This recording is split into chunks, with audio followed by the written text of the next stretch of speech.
Hello, everybody, and welcome. My name's Don Arleth, and it's time for another round of World Talks here on TVP World. Of course, breaking news tonight, Joe Biden has withdrawn for re-election in the upcoming presidential elections.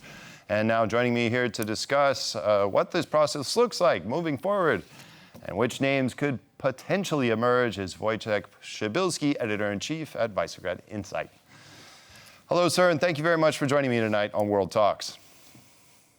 Good evening. Good evening. So first off, I guess, how do you take this news that Joe Biden is stepping down from the presidential elections? Is this a good thing? Is this a bad thing? Is this too little, too late? What are your impressions?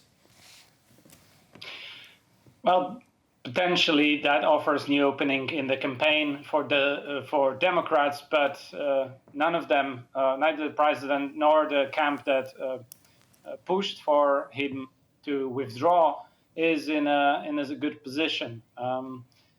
Kamala Harris, of course, has been endorsed by President Biden. It takes 2 weeks until this is confirmed by the party. This is the only chance the party will have, in fact, to continue the race with a potential win in the elections. Kamala Harris is the only one who can continue on the ticket of funding, the funding that has been accumulated for the Joe Biden campaign. And at the same time, she is already in the game. She's been the vice president candidate or expected candidate in the race.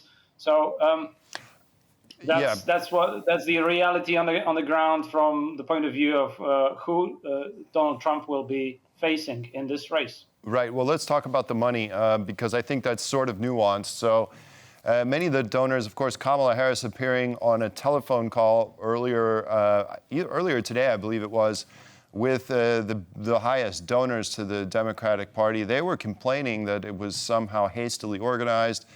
And, of course, she was saying that she was still standing behind Joe Biden. But some of these donors, I mean, couldn't they withdraw their funding from the presidential campaign, from Joe Biden's campaign, and make her, position as far as the money? I know the money is probably the main thing that's supporting her as candidate right now.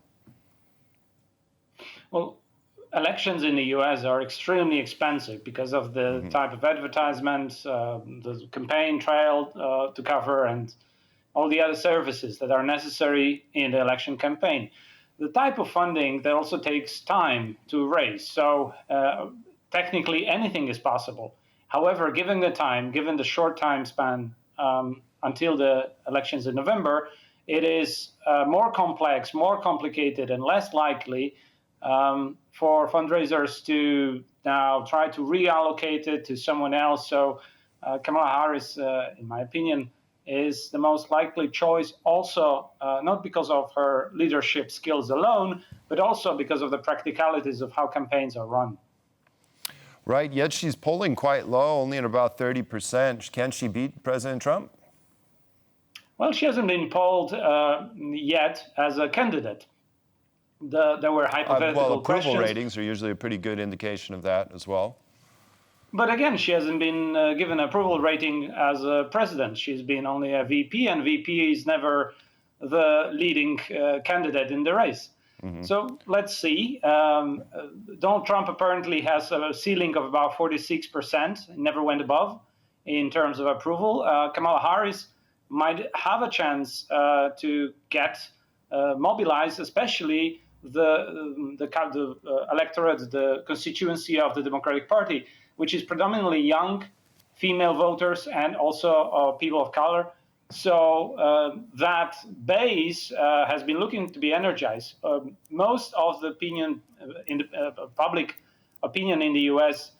Considers abortion as the critical issue in the campaign, especially the female voters. I mean, among female voters, this is the number one priority. And we've seen in Polish elections that such civilizational questions, dilemmas, when put forward in the political campaign, they tend to give a lot of wind in the sail of the political leaders that then put it on the banners.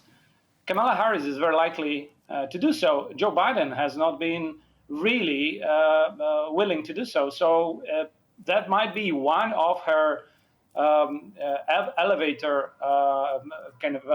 themes to elevate her in the campaign. Right. One other major campaign issue is immigration, the southern border. And of course, she was tasked with that at the beginning of her vice presidency, along with Joe Biden, tasked her with dealing with the southern border. And by most accounts, she utterly failed. So that could be potentially a big liability in this election against Donald Trump. Don't you agree? Immigration is the number one topic for any far-right campaign in the world, and so is by Donald Trump. Regardless of facts, which actually demonstrate that during Trump's presidency, immigration through the southern border was skyrocketing, and it dropped during the Biden presidency. So regardless of how Kamala Harris is perceived, the numbers and policies in place are sound.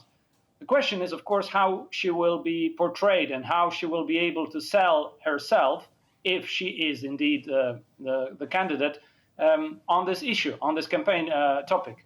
And you're right that so far she has been cornered on that issue rather than leading and able to turn it around. But let's see how this plays out.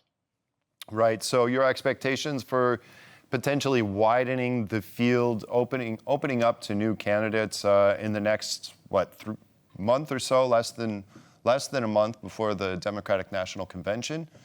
Is there a possibility that could happen, that some other candidates could enter the field before the convention? As we read in the press, and much speculation has been, one of the columnists, Ann Applebaum, has been a couple of weeks ago suggesting that there would be even primaries. But I think the window of opportunity to hold Democratic primaries have passed, like candidates' debates, essentially a process in which you have grooming of a successful candidate without exposing any of them in particular to violent attacks of the Republican camp. We're so far into the game that I believe that there is very little room to do so. However, part of the motives of the Democratic Party has been not only for potential successful candidate in presidential elections, but to hold their position and to mobilize behind a more appealing candidate in the race for the Congress. And that might induce, of course, some of them to even pitch their candidates, their favorites, in order for a completely different game, for midterms, rather than for the presidential race, if they indeed believe that the presidential race might be lost to them and they just want to hold the House. Interesting. So how do you think this will affect, let's say Kamala Harris is the presumptive top of the ticket nominee for the Democratic Party. How would that race affect, say, the other races in, of course, for the House of Representatives and in Senate? Well, endorsement by a running and potentially successful candidate, her appearances, mobilizing the base, these are all typical ways that help candidates in their own races for the House for the midterm.